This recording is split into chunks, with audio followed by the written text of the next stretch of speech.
Bon, je crois que j'ai déjà dit bonjour à tout le monde. Donc, je voulais vous remercier tous déjà parce que vous avez accepté d'être assesseurs, délégués ou scrutateurs. Donc, le bon fonctionnement de la démocratie passe aussi par tous ceux qui acceptent de donner un peu de leur temps. Et il est essentiel pour notre parti que nous soyons présents dans tous les bureaux de vote en ce dimanche qui sera quand même exceptionnel.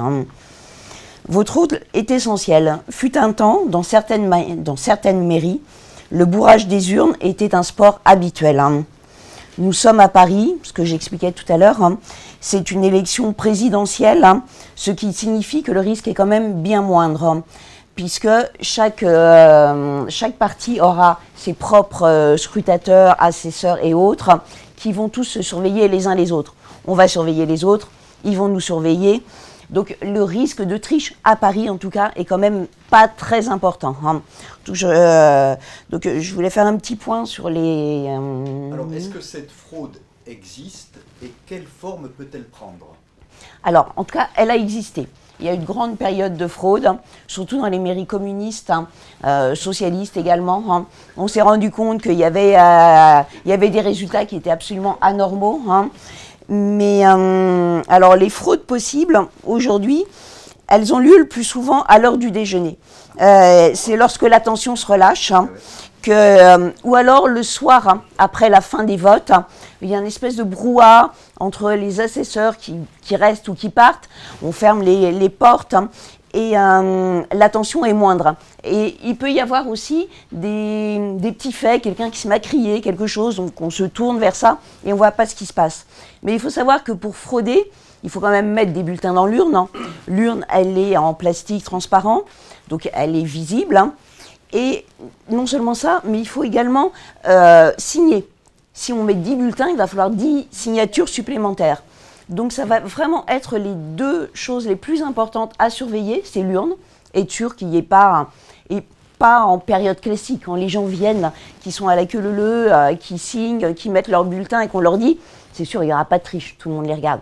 C'est au moment où il n'y a personne, où il n'y a plus de votants qui rentrent, et c'est à ce moment-là qu'il faut être un petit peu vigilant. Après, ça ne vous empêche pas de parler un peu avec vos voisins, doucement, parce qu'on n'est pas censé parler trop fort. Ça ne vous empêche pas, si vous avez envie de faire pipi ou d'aller fumer une cigarette, de sortir, mais faites-le plutôt lorsqu'il y a plus de 2 personnes dans le bureau. Dans un bureau de vote, on ne peut pas être moins de 2. Il y a le président, il peut se faire remplacer par le plus âgé des assesseurs, et il y a forcément un assesseur. Donc, président plus assesseur, on ne sait pas qui est l'assesseur, on ne sait pas quelle est... Donc le risque est un peu plus élevé, mais à mon avis, à Paris, comme dans toutes les grandes villes, dans chaque bureau, il y a 6 ou 7 personnes qui sont là tout au long de la journée. Donc le risque est quand même pas énorme, mais il faut malgré tout être vigilant parce que chaque voix va compter. C'est vraiment important. Est-ce qu'il y a des astuces particulières, des vigilances particulières à avoir? Alors, à propos de la vigilance, quelques rappels. La neutralité politique est exigée. Il ne doit y avoir, chez les assesseurs et chez les votants, aucun signe distinctif d'un parti. Donc, c'est-à-dire que Kira viendra sans sa casquette, que vous ne pouvez pas venir avec un petit pin Zemmour, vous vous feriez sortir du bureau de vote, à raison, parce que... alors, j'y viens. On peut venir avec un voile islamique. On exige la neutralité politique. C'est l'esprit de la loi. Ce n'est pas la loi. C'est l'esprit de la loi et c'est tel qu'elle est appliquée. On peut venir avec un voile islamique. Un assesseur peut... une assesseur peut porter un voile islamique. On ne lui dira rien. Elle a le droit de le faire. Donc ça ne sert à rien de s'énerver après ça. Le président du bureau de vote, en revanche, lui, n'a pas ce droit. Lui doit être totalement neutre parce qu'il est le représentant direct de la mairie qui organise les élections. En revanche, la seule chose sur laquelle vous pouvez vous exprimer, ce serait sur une femme qui viendrait complètement voilée. Si on ne voit pas son visage, comme on est censé vérifier l'identité avec la carte d'identité et la photo qui doit correspondre au visage du votant.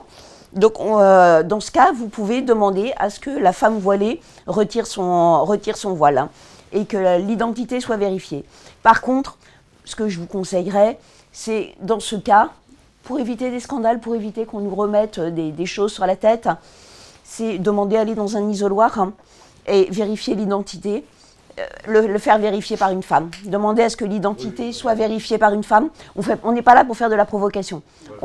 Et surtout, au moment du vote, oui, c'est elles qui le font. Mais justement, ne répondons pas à la provocation par la provocation.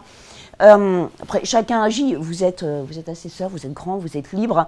Moi, je conseillerais vraiment qu'il n'y ait pas de provocation qui ne vont pas servir à grand-chose. Et de toute façon, qui vont être retoquées après. S'il y a vraiment provocation, il y avait une histoire avec un élu du Rassemblement national. La femme voilée était vraiment le truc comme ça. On voyait son visage. Et il avait exigé d'elle qu'elle retire son voile. Elle a porté plainte contre lui ensuite. C'était il y a une petite dizaine d'années. Mais il était dans son tort, dans l'absolu. À partir du moment où on voit le visage dégagé, même si on ne voit pas les oreilles, c'est autorisé. Après, on peut espérer que Zemmour changera ça quand il sera au pouvoir. Mais pour l'instant, c'est ainsi que la loi est appliquée.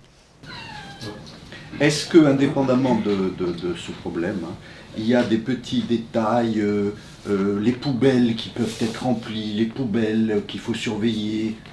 Qu'est-ce que tu peux nous dire là-dessus? Alors, vous rentrez dans un bureau de vote, tout le monde sait à peu près comment se passe un bureau de vote. Alors, une des choses à surveiller en premier, ce sont les tables sur lesquelles il y a les bulletins.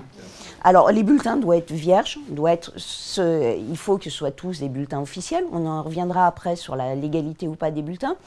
Mais là, quand vous arrivez dans le bulletin, et il faut que les gens prennent des bulletins. Alors, la règle, l'habitude voudrait qu'on prenne un bulletin de chaque parti pour ne pas montrer pour qui on vote. Beaucoup de personnes, par un peu de provocation, ou prennent uniquement le bulletin de leur... ou ils n'en prennent que deux. C'est autorisé, on peut n'en prendre qu'un, c'est autorisé, on n'a pas de remarques à faire là-dessus. S'ils n'en prennent que deux, les piles peuvent diminuer de façon inégale. Et c'est jamais très bon s'il nous reste ça de Zemmour, ou si on a ça de Zemmour et ça des autres, ça veut dire personne n'a pris le bulletin Zemmour, bon il est mal parti, ça confirme les sondages, pas la peine de voter pour lui, de toute façon ça sert à rien. Donc psychologiquement c'est important. Et la deuxième chose, dans les isoloirs, puisque les gens sont censés venir avec leur bulletin, qu'ils mettent dans une enveloppe qui est dédiée, il y a les poubelles. Et si les bulletins chiffonnés sont tous des bulletins Zemmour, ça va donner la même impression de « Ah bah tiens, ça ne sert pas à grand-chose ». Isabelle, on est obligé de passer dans l'isoloir? On est obligé, c'est absolument obligatoire. Oui, tu es obligé pour mettre le bulletin dans l'enveloppe, sachant que sur le matériel électoral que tu reçois chez toi, tu as déjà les bulletins. Mais tu as pas je suis pas sûre que tu n'as pas l'enveloppe. Il faut être sûr de soi parce qu'il faut que l'enveloppe, ce soit l'enveloppe qui est prévue pour ça. Et il faut que le bulletin soit correctement plié. Bien entendu qu'il n'ait aucune inscription. Je disais en souriant, mais on ne met pas un petit cœur quand on vote Zemmour, parce que sinon la voix ne comptera pas. Donc ma question c'était est-ce qu'on doit passer dans l'isoloir? Donc oui, on doit passer par l'isoloir. Au moins, et tu disais il faut contrôler les poubelles, parce que si on voit que des bulletins Zemmour, on va commencer à dire il n'a pas de succès. Oui. Et les poubelles ne doivent pas déborder non plus.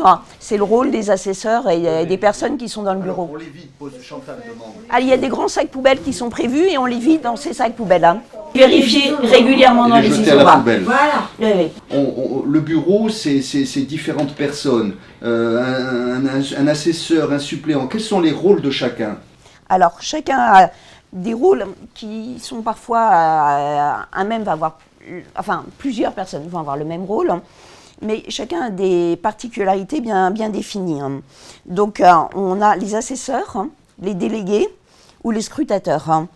L'assesseur, il est présent toute la journée, sauf s'il a un assesseur qui peut le remplacer. S'il y a deux assesseurs de notre parti sur le même bureau de vote, mais ça veut dire qu'il faut qu'on trouve 190 personnes qui accepteraient de faire une demi-journée.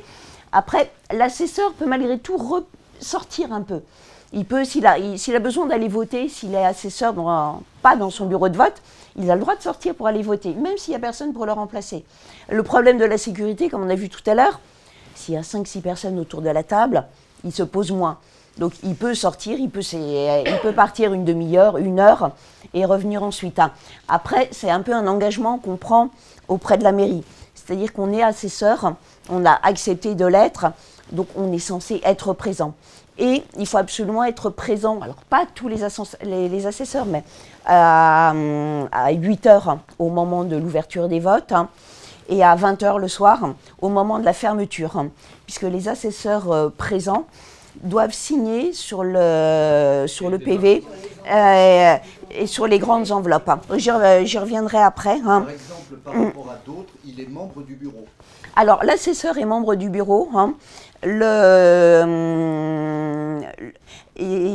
délégué n'est pas... Alors, il est membre du bureau, mais il n'a pas tout à fait... Je vais reprendre un petit peu le rôle de chacun. Donc, l'assesseur est présent toute la journée. Il surveille tout au long de la journée. Il est membre du bureau de vote. Et de ce fait, il a des droits et des devoirs. Il participe à la direction et au contrôle des opérations électorales. Il peut être remplacé. Par le suppléant. Par le suppléant. Voilà. Alors oui, le délégué, je reviendrai sur le rôle du délégué ensuite. Il peut être remplacé par le suppléant ou par un autre assesseur qui viendrait d'un autre parti que vous ne connaîtriez pas. C'est toujours pareil.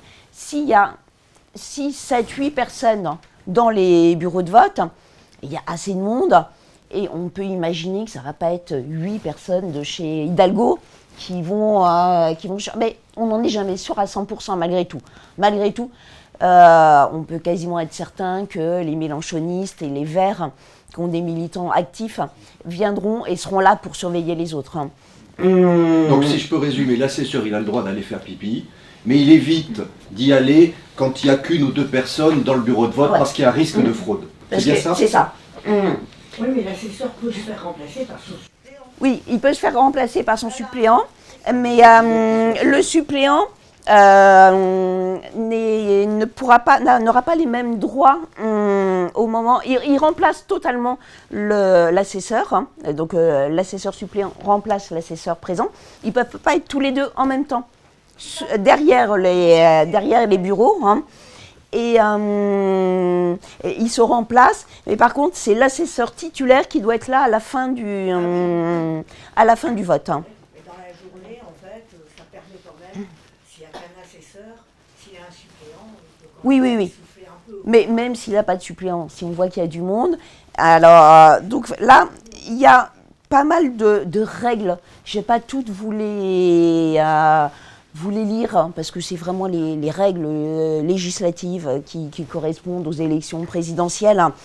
Donc, signer les lignes d'émargement, enfin, tout le travail de l'assesseur, mais vous le retrouverez, vous retrouverez tout ce texte qui sera mis en ligne. Oui, et si l'assesseur a rencontré des difficultés, des anomalies lors de l'ouverture du bureau de vote, qu'est-ce qu'il fait? Alors, il envoie un mail à qui? Qu'est-ce qu'il fait? Oui, alors ça c'est vraiment important. Si jamais, disons, vous arrivez dans le bureau de vote et il y a 0 bulletin Zemmour. Voilà. C'est-à-dire que, parce que c'est l'imprimeur qui fournit les bulletins, mais parfois quand l'imprimeur a du retard, ce qui peut arriver, ce sont des militants qui viennent les apporter ou ils délèguent à quelqu'un d'autre.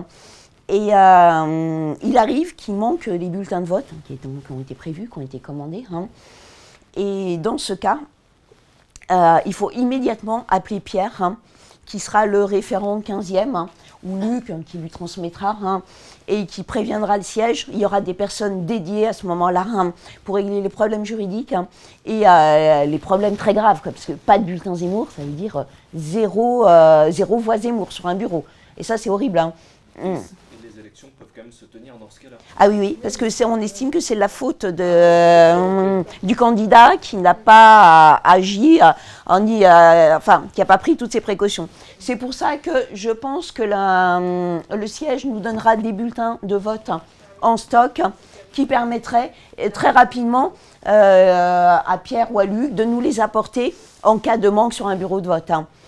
Alors, ça arrive rarement malgré tout. Cahier qui est chargé de Oui. recenser des anomalies. Alors, il y a un procès verbal sur lequel, qui est ouvert dès le début du bureau de vote par le président. Il est tenu par la secrétaire en principe. Et secrétaire de mairie, enfin secrétaire qui peut être aussi pris parmi les électeurs. Hein. Et ce cahier est vraiment important. S'il y a le moindre problème, imaginons qu'une femme arrive voilée, vous ne la reconnaissez pas du tout et vous dites bah, ce serait bien qu'elle retire son voile et le président refuse. Hein. C'est lui qui dirige tout. Et il a vraiment tous les droits. Enfin, là, il ne serait pas dans la légalité. Mais vous ne pouvez pas faire appel hein, en tant qu'assesseur ou délégué à la justice extérieure. Hein. Mais par contre, vous pouvez exiger à ce que cela soit noté sur le PV hein, et que tous les incidents, quelqu'un qui n'a pas sa carte d'identité, si jamais le bureau à qui il manquerait un papier, ou les petits incidents, quelqu'un qui crie, ou quelqu'un qui va rentrer en scandant Macron président, hein, tout ça, ça doit être noté sur le... Vous demandez à ce que ce soit noté. Mais rassurez-vous, vous ne serez pas les seuls, parce qu'encore une fois, les autres candidats des autres partis vont réagir aussi. Donc vous ne serez pas tout seul non plus dans les bureaux de vote. Hein. Quelqu'un qui n'a pas sa pièce d'identité, il peut quand même voter? Il peut quand même voter. Alors, à condition, il y a des... J'attaque ça après. Je vais le... Donc là, on était sur l'assesseur. Là, on était sur l'assesseur. L'assesseur, il a des droits et des obligations. Il est membre du bureau, hein, donc il a un rôle essentiel. Et il peut être aidé du suppléant. Alors le suppléant, qu'est-ce qu'il fait alors le suppléant, hein, il exerce les prérogatives, hein, merci, les prérogatives de l'assesseur quand il le remplace. Hein.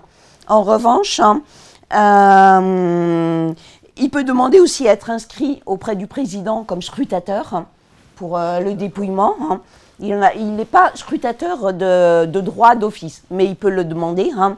Et en principe, ils sont toujours quand même plutôt preneurs des bonnes volontés. Donc, ils ne peuvent pas être à deux en même temps. L'assesseur et son suppléant, ils ne peuvent pas être à deux derrière les bureaux. Donc, il y a un échange. Et rôle important du suppléant, malgré tout, c'est qu'il peut être inscrit comme suppléant, Jean-Michel, il faudra que tu t'en occupes, dans plusieurs bureaux de vote.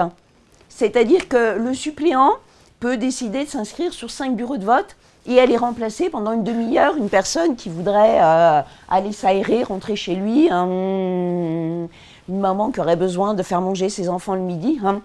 Il y a cette possibilité pour le suppléant.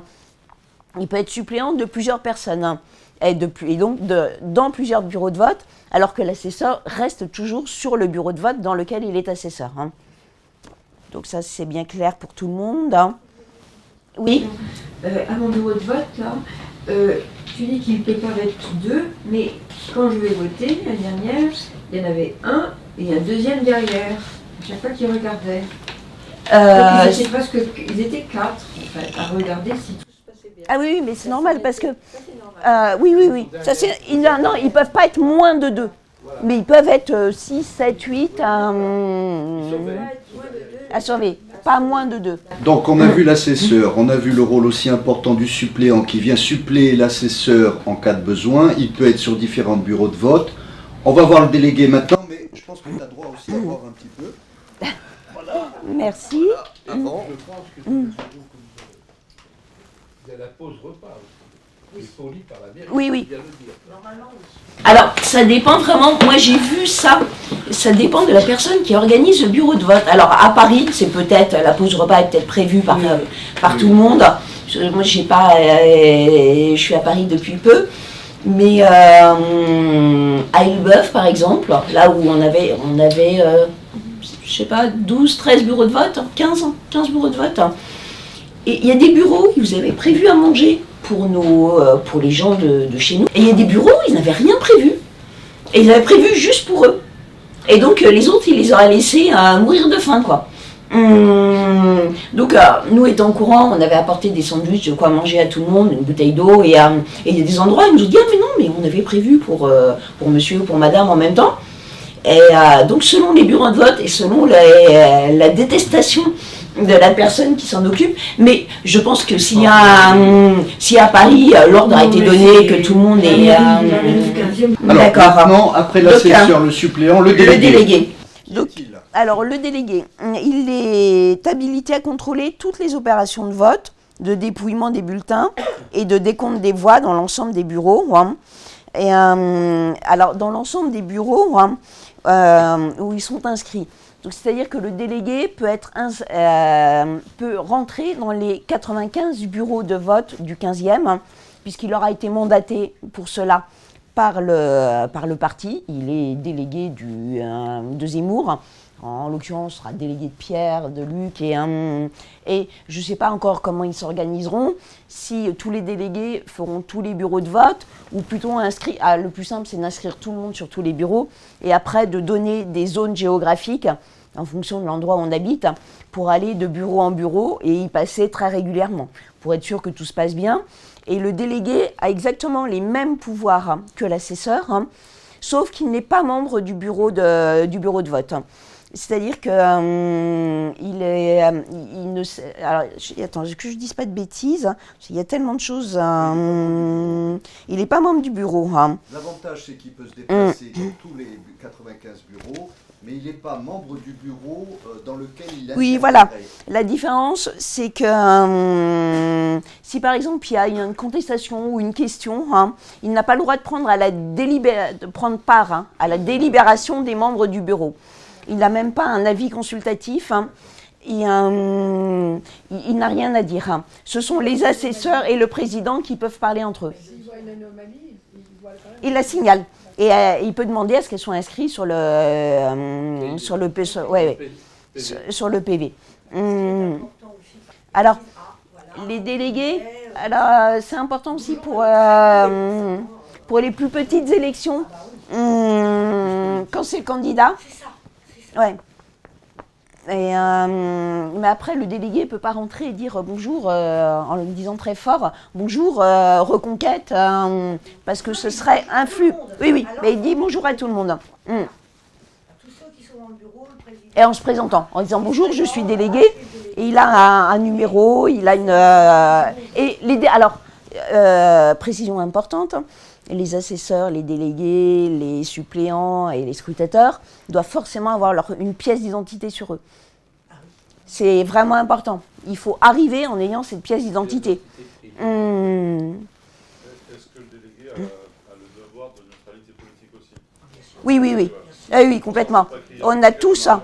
Et oui. Donc les élections, souvent on se présente, c'est plus que lorsqu'on est la personne pour qui on vote. Si on est l'élu, on va dans les bureaux de vote, mais ça se fait un peu de pub en même temps et là on serre vraiment la main de tout le monde.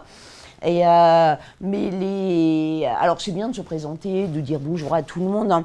Et après, méfions-nous du Covid quand même, parce qu'il y a des gens qui ne vont pas apprécier qu'on leur serre la main, qui ne vont pas vouloir. Et on parlait des règles. J'ai recherché les infos, je n'ai vu aucune règle passer sur le masque. Est-ce que les gens qui sont masqués en raison du Covid, pour prouver leur identité, devront ôter leur masque ou pas? Ça, je n'en sais rien. Dès que j'ai l'info, si je la trouve ou si elle me remonte, j'ai mis 1 ou 2 alertes. J'en ferai part à Luc et on le mettra sur les boucles. Et là, je ne sais pas, parce qu'un masque, ça... Imaginons, masque plus lunettes de soleil, on a du mal à reconnaître les gens. Il y a Gabriel Attal qui a parlé mercredi après le Conseil des ministres. Ok. Alors, le scrutateur, qu'est-ce que c'est ça? Alors, le scrutateur, c'est celui qui va scruter et qui va aider aussi au dépouillement. Il peut avoir été désigné par le parti. Donc, le parti peut désigner des scrutateurs, s'il en trouve 95. Il peut avoir été assesseur au cours de la journée, mais ce n'est pas une obligation. On n'est pas obligatoirement scrutateur parce qu'on a été assesseur. Même si c'est bien vu, mais c'est pas... il peut être choisi parmi les électeurs présents et candidat à ce rôle. C'est-à-dire qu'il peut candidater pour être scrutateur. Il y a des gens qui aiment ça, qui aiment être à la fin, de compter les bulletins et autres. Alors, à la mission, on va revenir après sur le déroulement du vote. Mais sa mission, ça va être d'ouvrir et de compter les bulletins de vote. et de faire en sorte que tout se passe correctement et de surveiller aussi. Et donc le scrutateur peut être désigné d'office aussi. C'est-à-dire que si on n'a pas assez de scrutateurs, parmi les assesseurs ou parmi... Donc là, c'est plus compliqué de se sauver. Hein. Il faut trouver une bonne excuse à l'avance. Et il peut aussi être désigné d'office parmi les gens qui sont là, parmi les votants qui sont restés, qui veulent assister au dépouillement. Et ils peuvent être nommés d'office. Hein. Très bien, très bien. Alors, tu disais tout à l'heure à Aurélie qu'elle ne pouvait pas mettre sur son bulletin de vote Éric Zemmour un petit cœur, parce que sinon ça rendait nul le vote. Alors, automatiquement. C'est quoi ces votes qui peuvent être déclarés nuls? Alors, les bulletins de vote tenus pour nuls, il faut s'en souvenir, ne sont pas comptés comme suffrage exprimé. C'est-à-dire que la voix ne fonctionnera pas. C'est le bureau qui se prononce quand il y a un doute sur la validité des bulletins. Et les enveloppes contestées, elles sont toutes... les enveloppes contestées, elles sont mises de côté et elles sont gardées. Elles sont gardées dans une enveloppe spéciale. Au moment, en fait, quand le vote est clos, j'y reviens après, je ne voudrais pas vous répéter 10 fois les mêmes choses, c'est déjà assez long. Hein. Mais donc, globalement, tout bulletin griffonné, chiffonné, déchiré, peut être considéré comme nul. Hein. Et quand il y a discussion, disons que si c'est un bulletin Zemmour et qu'il a une toute petite déchirure, si le mélanchoniste qui est à côté de vous dit « Ah, bah celui-là, il est nul », vous regardez, vous contestez, forcément. Il ne faut pas hésiter. Hein. Là, pour le coup, on défend un autre bout de gras, un autre parti, un autre candidat. Et vous dites non, là, c'est... effectivement, s'il est raturé, on sait, il est nul, il n'y a pas besoin de discuter. Circulation normale, un pli peut-être du papier... Voilà. Et à côté de ça, vous regardez aussi, parce que vous êtes assis, vous dépouillez, vous ouvrez les enveloppes, vous allez avoir les bulletins des autres candidats. Donc un bulletin qui est abîmé, surtout si c'est Mélenchon, ou si c'est Macron, vous n'hésitez pas, quoi. Ah mais non, celui-là est nul, vous le regardez des deux côtés, hein, parce que en fait il y a une personne qui ouvre les enveloppes, qui sort le bulletin de l'enveloppe, et qui la tend à son voisin, hein, qui annonce le nom, et après, voilà, et c'est compté, hein. Et après, il y a des vérifications. Bon, tout ça, je vous les c'est résumé, vous les retrouverez. Et si je découvre un bulletin de vote bizarre, par exemple, je découvre un bulletin de vote Christiane Taubira. Il est nul, hein. Et il ne compte, et il part dans les... il est nul, hein. Et les bulletins blancs sont comptabilisés, je crois, maintenant. Ah oui, et on ne doit rien mettre sur les enveloppes non plus, hein. Aucun signe distinctif qui puisse permettre d'imaginer qu'on veut être reconnu ou autre.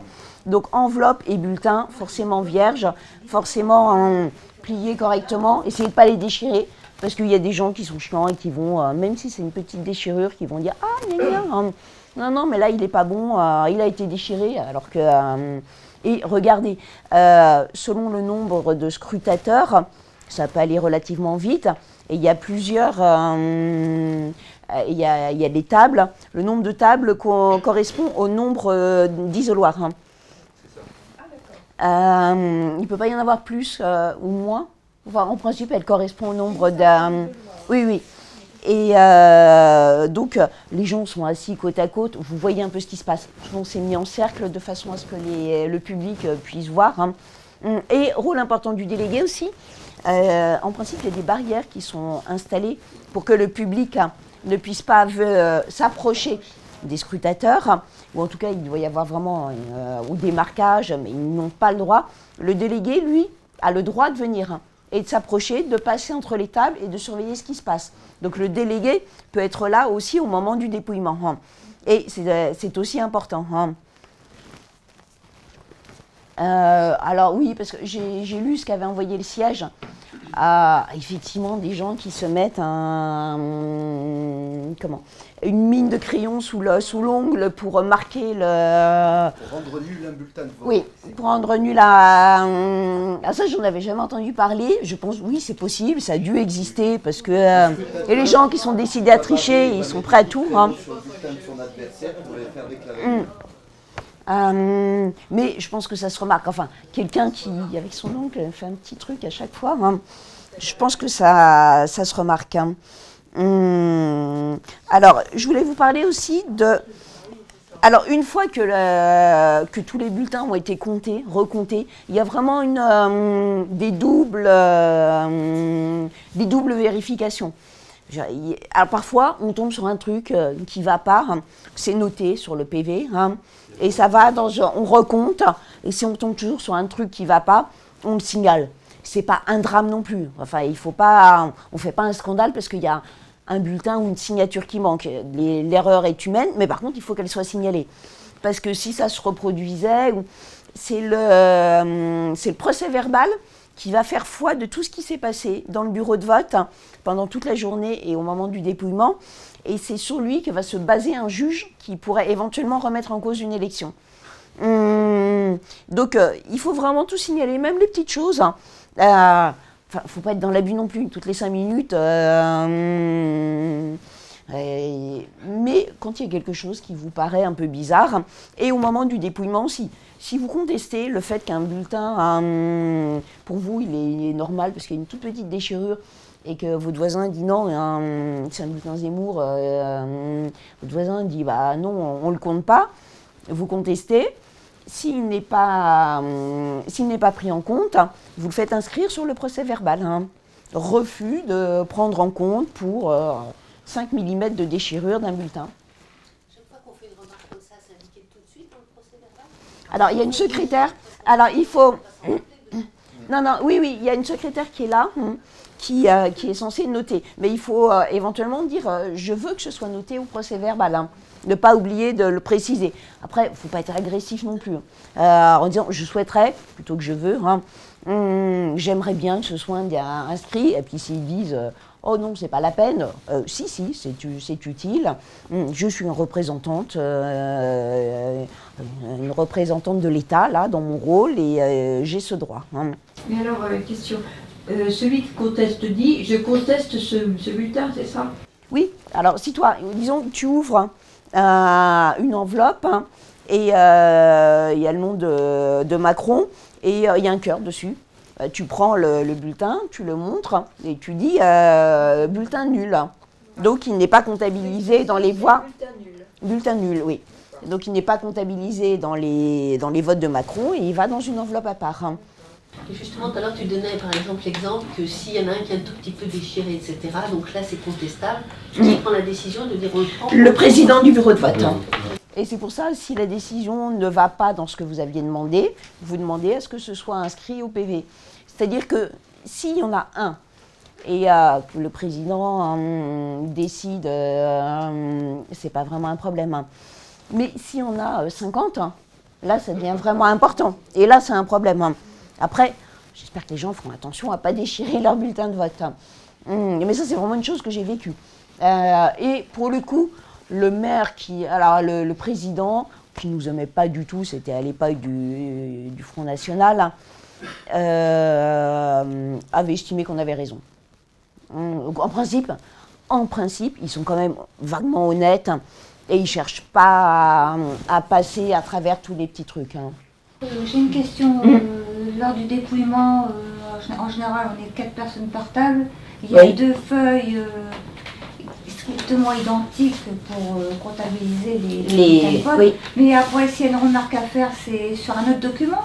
C'est jusqu'à la fin. C'est le même qui va du 8h le matin jusqu'à 21h30 le soir. D'accord. En revanche, c'est bien, hein, les gens dépouillent, etc. Mais avant ça, quand il y a l'ouverture de l'urne, déjà. C'est là où il faut, ce que je disais tout à l'heure, il faut vraiment faire attention. Là, et après, avant des centaines. qu'on puisse dépouiller, on fait des grandes enveloppes de 100. Petites enveloppes.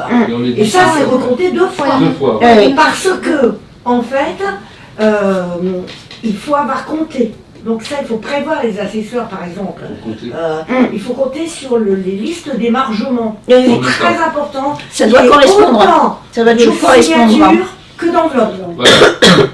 Tant qu'on n'est pas au compte, alors le seul truc qui peut bloquer, c'est l'urne, parce que quelquefois, les gens font un peu...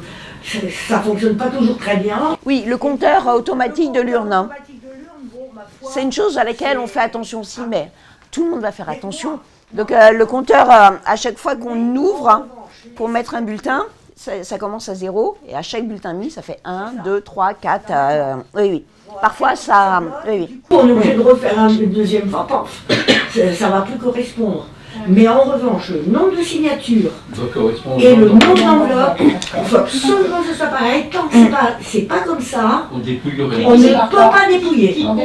Qu'est-ce qui compte? Mais les gens qui, en fait... Les scrutateurs, pour le coup, les gens qui sont là. Les scrutateurs qui sont là, quand on a ouvert il y a les scrutateurs qui sont là, les assesseurs peuvent aider aussi.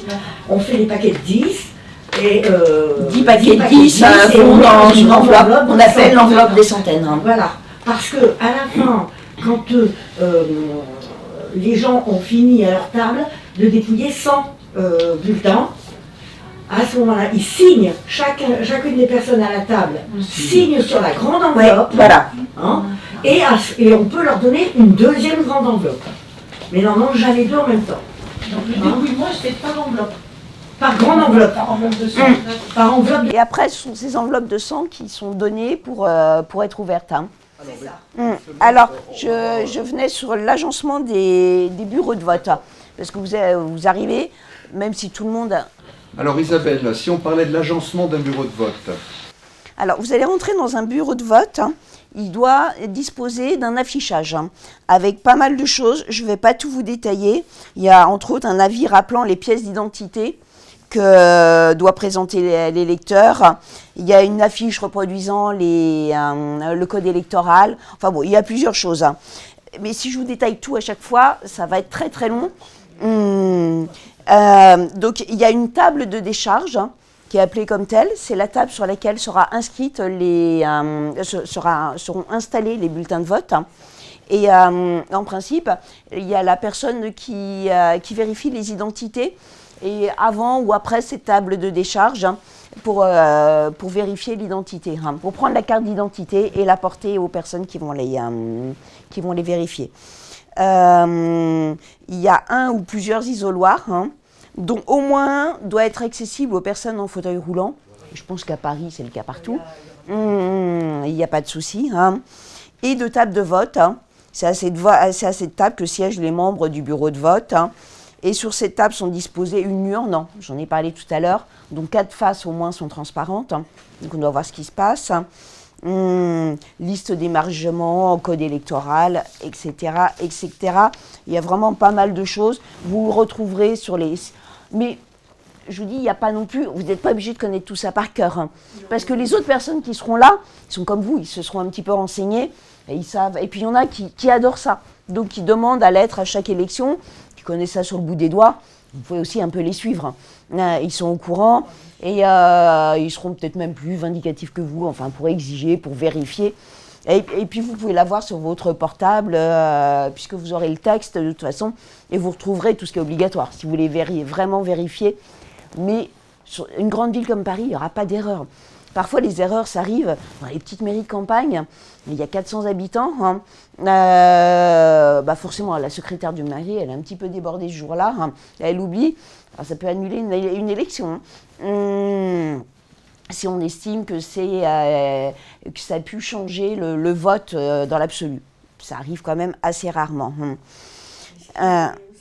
Et donc les tables de dépouillement, ce que je disais tout à l'heure, leur nombre ne doit pas être supérieur à celui des isoloirs. Donc il peut être inférieur en revanche, mais pas supérieur au nombre d'isoloirs. Et donc, pour chaque table de dépouillement, je crois que c'est 4 personnes. 4 personnes par table de dépouillement. Alors, on a vu les membres du bureau de vote, on a vu l'organisation d'un bureau de vote. Alors maintenant, concrètement, on ouvre l'élection. Comment se déroule un scrutin? Alors, donc, on a vu la composition du bureau de vote. L'électeur peut se présenter dès 8 h le matin. Tout doit être prêt pour le recevoir. Qu'est-ce que je voulais vous préciser là-dessus? Alors, l'électeur doit se présenter sur le bureau de vote qui est indiqué sur sa carte électorale. Tout le monde n'aura pas forcément reçu sa carte électorale. Dans ce cas, il y a une pile des cartes électorales qui n'ont pas été envoyées. Donc les assesseurs vont donner les cartes électorales. Si on n'a pas sa carte électorale, si elle n'est pas sur le bureau, mais qu'on figure bien sur la liste des électeurs de ce bureau, ce n'est pas très grave, il suffit de présenter une pièce d'identité. Alors, forcément, pour voter, on doit être inscrit sur la liste électorale et dans le bureau de vote. En pièce d'identité, je vous le dis rapidement, sont admis carte nationale d'identité et passeport, validés ou périmés depuis moins de 5 ans. Et beaucoup d'autres cartes aussi, à condition qu'elles soient en cours de validité avec photographie. Donc, carte d'identité de parlementaire, carte d'identité d'élu local, qui peut être, ça va l'amuser de vous la sortir, carte vitale, carte de combattant. Oui, la carte vitale avec photo. Avec photo. Tous ces documents avec photo. Carte d'invalidité, carte d'identité de fonctionnaire de l'État, permis de chasse. Permis de chasse délivré par l'Office national de la chasse et de la faune sauvage, à condition, toujours pareil, qu'il y ait une photo. Donc, ce sont les différents. Je vous dis, vous l'aurez. Et les autres personnes sont au courant, mais ça fait pas mal de possibilités pour prouver son identité. Parce que oui, les assesseurs, enfin, personne n'a le droit de toucher le bulletin de vote, pour éviter qu'un prestidigitateur arrive à le changer. Alors, et la clôture alors Alors, ça va être quand? Le scrutin est clos à 20h à Paris. Alors, le président constate publiquement l'heure et déclare la clôture des votes. En revanche, quelqu'un qui sera arrivé à 19h59 dans le bureau peut encore voter. Il faut qu'il soit arrivé avant 20h. S'il arrive à 20h01, c'est terminé. Et ça peut pas provoquer des scandales. Des gens très en colère qui disent on n'est pas à une minute près. Bah si. Mais donc ça, c'est la clôture de qui peut pénétrer dans le bureau de vote. Alors, c'est pas du tout un endroit ouvert. Et seuls peuvent y pénétrer les électeurs inscrits sur les listes électorales du bureau, les délégués, les assesseurs. Il y a des commissions de contrôle des opérations de vote aussi. Et, parce que je l'ai vu plein de fois, les journalistes. C'est pas spécifié sur les règles officielles. Mais un journaliste qui suit un candidat, il rentre dans le bureau de vote. Et ils ont le droit, on ne les en empêche pas. Donc si vous avez des journalistes, je ne sais pas qui votera dans vos bureaux, mais vous aurez forcément le maire qui va venir, Goujon, qui va venir voter quelque part. Et il y aura sûrement un journaliste qui sera là, donc vous ne mettez pas le journaliste dehors. A priori, il a le droit. Donc là-dessus, donc forcément, les électeurs n'ont pas le droit de trop parler entre eux. Ils peuvent chuchoter un truc quand ils se connaissent, ils sont de la même famille. Mais en revanche, ils n'ont pas le droit de faire du prosélytisme pour leur candidat. C'est une raison qui est valable pour les extraire du bureau. Donc celui qui a tout pouvoir sur le bureau de vote, c'est le président du bureau de vote. Vous pouvez suggérer, vous pouvez demander à ce que un problème soit consigné, mais le président a vraiment tous les pouvoirs. Ils ne peuvent pas entrer dans les bureaux de vote non plus les personnes armées. J'ai vu, j'ignorais, et elles ne doivent pas être tout autour. Alors, parfois il y a des problèmes de sécurité quand même, mais par contre, et seul le président du bureau de vote peut faire appel à l'autorité s'il y a un souci. C'est pas vous. Sauf en cas d'urgence. Qui nomme le président? C'est la mairie? Alors, c'est la mairie qui nomme le président. Oui. Le président du bureau de vote est nommé par la mairie. Donc, forcément, il sera un petit peu hostile. Mais il peut être honnête et puis il peut être aimable aussi. Et n'hésitez pas à discuter avec les gens. C'est peut-être des personnes, ce sont des politiques, donc vous les retrouverez plus tard. Ce sont des politiques ou des secrétaires. Il y a des personnels de mairie qui s'occupent aussi des élections et qui est là, entre autres les secrétaires. Et soyez aimable avec elles et n'hésitez pas à discuter. Parce que ces gens, peut-être qu'aux prochaines élections municipales, vous travaillerez avec eux, vous les rencontrerez. Je vois sur le long terme. Et commencez dès maintenant à entretenir de bons rapports avec toutes ces personnes que vous pouvez rencontrer. Donc, Alors, qui peut... Le scrutin est clos. Oui. On va dépouiller. Comment ça se passe? Alors, le scrutin est clos. Le dépouillement commence dès la clôture du scrutin. Il est effectué par les scrutateurs, on a déjà vu, aux tables de dépouillement, en présence des délégués, des candidats et des électeurs. Alors, les candidats, ils ne vont pas tous être là. Forcément, c'est les scrutateurs. Et sous la surveillance des membres du bureau qui sont restés. Ce n'est pas une obligation, mais s'ils sont là, ils peuvent dépouiller également. Ou rester. Enfin, le délégué surveille. Le délégué ne va pas dépouiller. Il surveille ce qui se passe. Peut-être parler du procès verbal?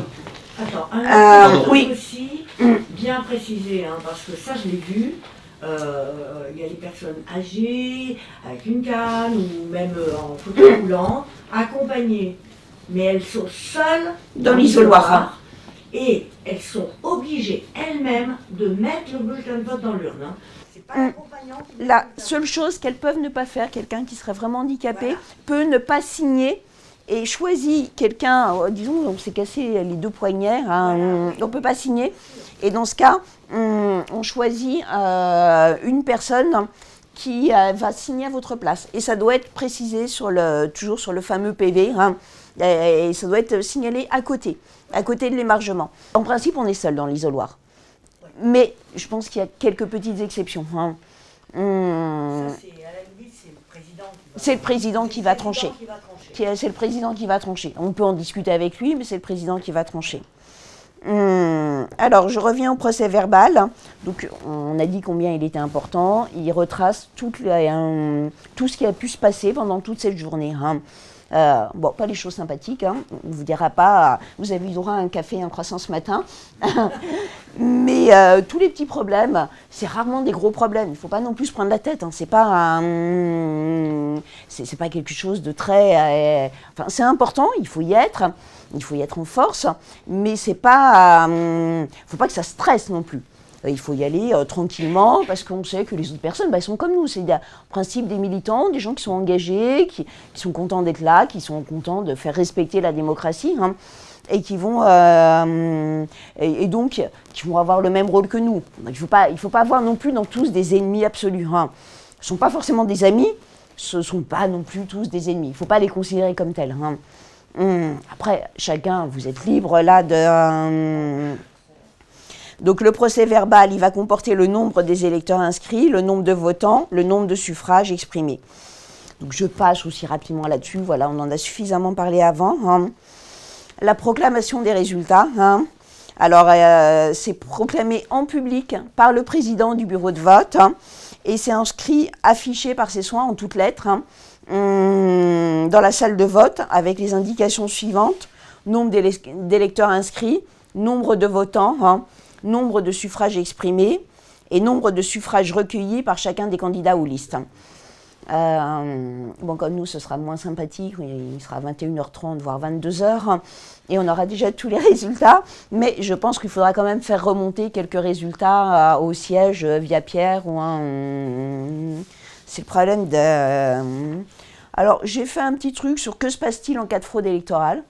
Malheureusement, souvent pas grand-chose. Mais je vous laisserai le lire si ça vous intéresse.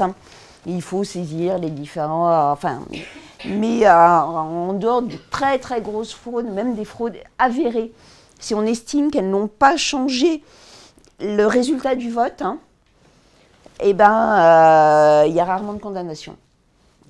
Les tribunaux sont assez prudents, il ne se passe pas grand-chose. S'il te reste un peu d'énergie encore, est-ce que tu peux nous parler des procurations? On n'en a pas parlé.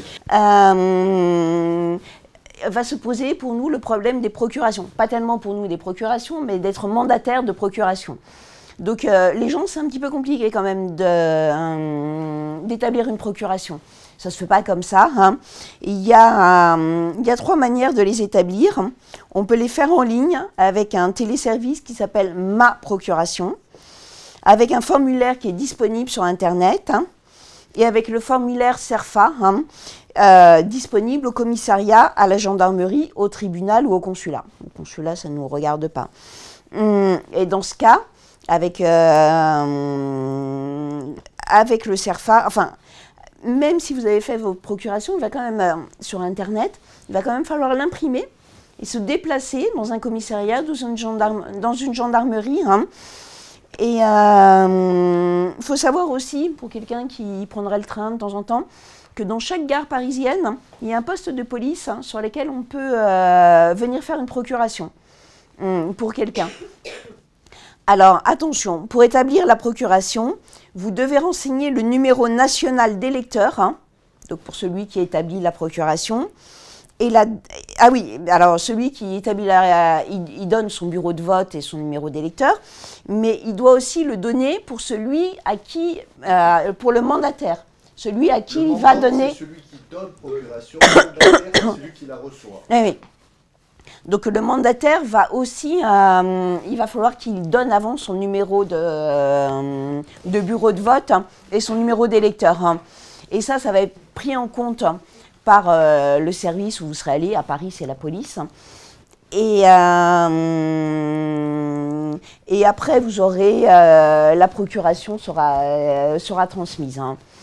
Donc c'est une petite démarche qui n'est pas simple, hein, qui n'est pas extrêmement facile. Il faut quand même se déplacer. Il faut remplir les papiers, il faut se déplacer. Donc n'hésitez pas à proposer d'aider. Si vous sentez que quelqu'un ne va pas pouvoir voter et qu'éventuellement il aurait bien aimé, puis vous fait confiance, bah dites-lui, je peux voter pour toi. Alors, à savoir aussi, on n'a le droit qu'à une seule procuration d'électeurs vivant en France. On peut éventuellement en avoir une deuxième pour des électeurs vivant à l'étranger. Mais autant pour les dernières municipales, hein, en raison du Covid, on avait le droit à 2 procurations. Ça a été annulé et nous n'avons plus droit qu'à une seule procuration.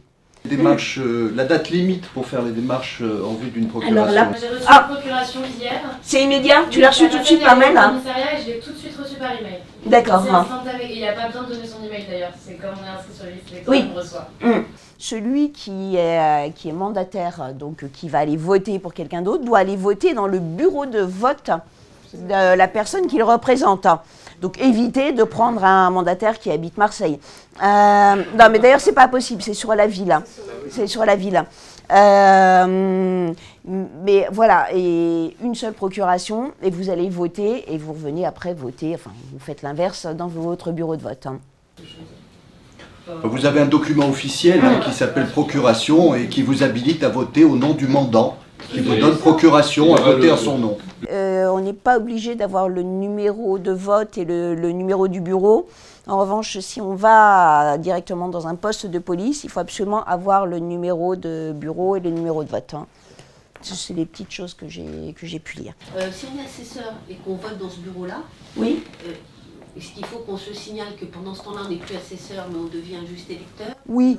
Enfin, tu le dis, je vais aller voter, voilà. Oui.